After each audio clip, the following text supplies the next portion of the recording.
Welcome to the Press Box. I'm Ryan Thorburn, joined by Steve Mims. We're coming to you from the Rose Bowl, where Oregon has just lost 31-14 to UCLA. Steve, this game was tied 14-all at halftime. Braxton Burmeister played much better, but in the end, a couple costly mistakes, some mental errors, and the defense wearing down, and the Ducks are 4-4. Yeah, Willie Taggart made it pretty clear afterwards. This team just has no margin for error right now. He said they can't make mistakes.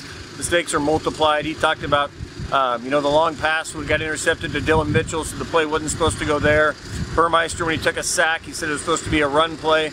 Later on, we saw 4th and 1. He lost the ball before giving him a chance at a first down. He just pointing out numerous things that happened that are just mistakes that are piling up that he said this team, as they know right now, just can't overcome.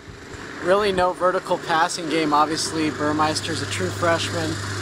He really struggled against Washington State and Stanford.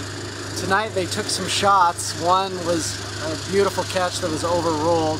Probably the right call there, but it was overruled, and then that obviously changed the momentum there. And then another one that wasn't supposed to be thrown was intercepted. Burmeister did run the ball very well, 2 rushing touchdowns. Royce Freeman ran the ball, as he always does. He's now Oregon's all-time leading rusher.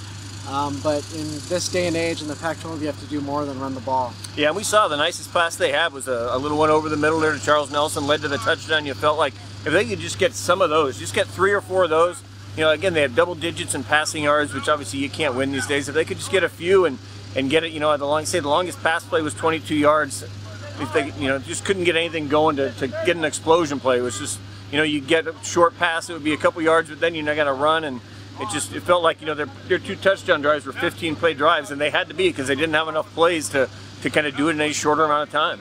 The Ducks also have kind of a skeleton crew on defense. They only brought 3 inside linebackers. Scott Pagano, a defensive lineman they really thought would have an impact this year from Clemson, didn't make the trip.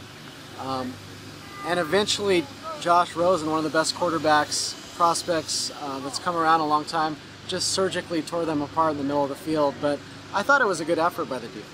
Yeah, Ugo Amadi had never played safety until this week in practice. He got the start, went almost the whole way.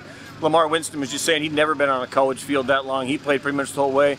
Most of the Oregon defenders had to be Ironmen. It was going 7-8 plays, and I think we saw in the end when it was 14-14, and UCLA was going to get a couple drives going. I think they wore Oregon down at that point defense. You're right, it was a good performance. They gave up 14 early, then held them to that through the second half.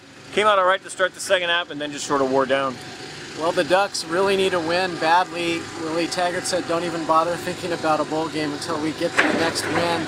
They'll have an opportunity to do that next Saturday against Utah, a team that's coming off its own humbling loss to Arizona State. So we'll talk to you then and see if the Ducks can turn this around.